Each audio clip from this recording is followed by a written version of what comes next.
So, in the last 24 hours, Israel has bombed Yemen and Qatar, injuring hundreds, killing at least 11, but did not get the delegation from the H group that was sent to Qatar under the guise of a peace process. My name is Musa. I'm an attorney, and I have been for the last 25 years.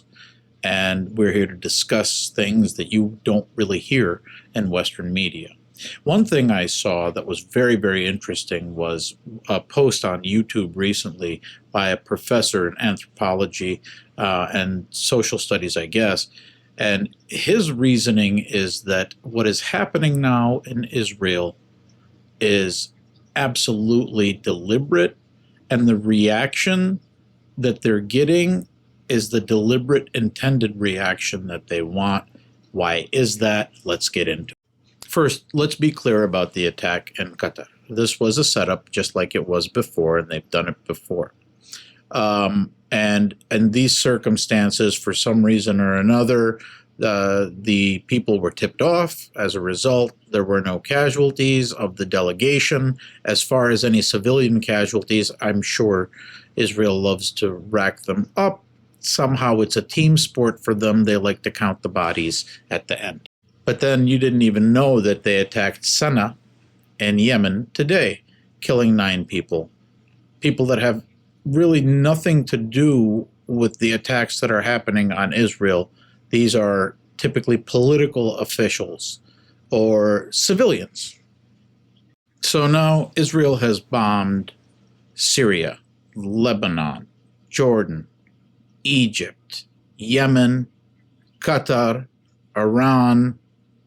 There's probably more that I'm missing, right? And the entire world has turned against them. And everybody is seeing what's happening, and it's as if they want you to see what's happening. It's as if they want you to hate them. And the hate in and of itself will unite them. There's a belief that all of the nations will turn against Israel in the Hebrew Bible, and that's when the Messiah will come back. And the Messiah will be a person, and that person will bring all the Jews back to Israel and, reign in some sort of utopian society. Well, I think Netanyahu wants to force that issue. He wants to be the Messiah.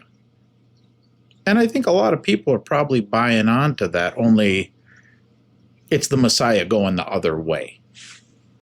So just like, and many people of the Jewish faith have this belief that the modern state of Israel is not really the state of Israel that was contemplated in the Bible. In fact, Israel was a person in the Bible, and that the modern state of Israel would be the tribe of that person.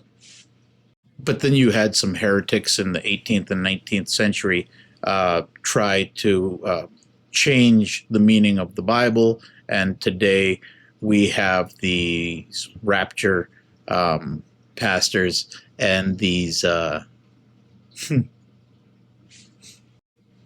end of time tales. Heresy. And if you don't believe me that this religion is not the religion of Christ in Jerusalem, just go see Mother Agapia's interview with Tucker Carlson. And all of you Orthodox Christians like me who don't believe that this is a genocide, you need to leave the church. So how do these countries that are getting bombed feel about it? Well, Yemen has been given as good as it gets almost. And Qatar is like a freshman during rush week. They're kind of bending over and saying, "Thank you, sir, may I have another?" Don't forget the Qatari government is the government that gave Trump the plane, that literally rolled out the red carpet for him and they prostrated themselves disgustingly before them with this hair dance. These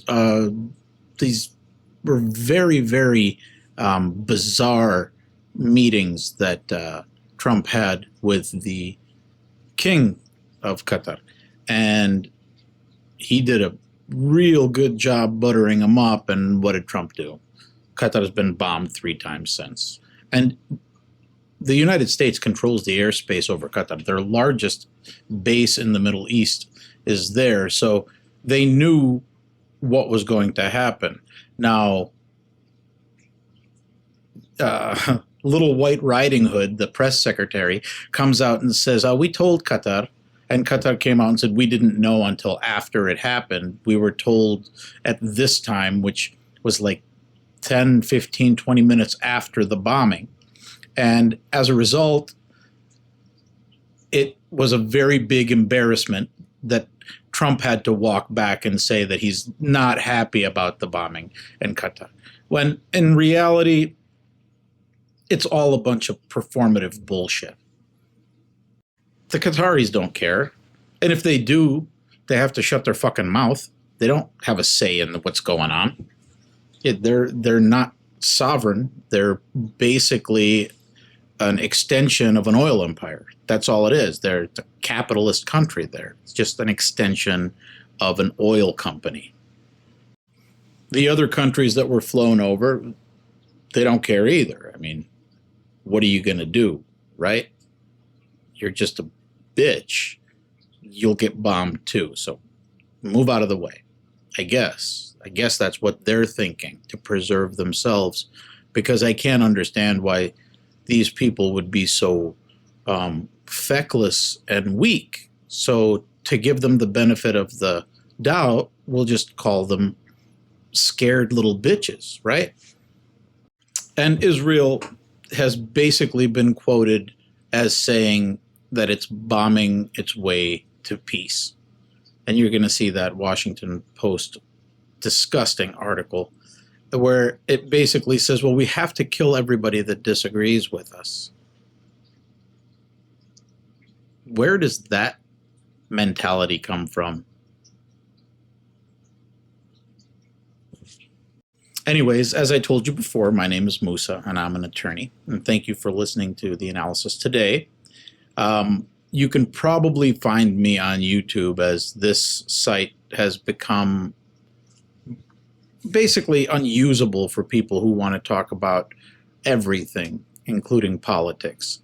There's a great deal of censorship here, and you'll get that same censorship on YouTube, but you have the ability to get around it and the ability to, have some sort of grievance. Since the big reset, this has been absolutely useless, this app. So you can find me there, Legally Blinding, or Musa Ganayam ESQ. And thank you for watching, and please follow and share and like.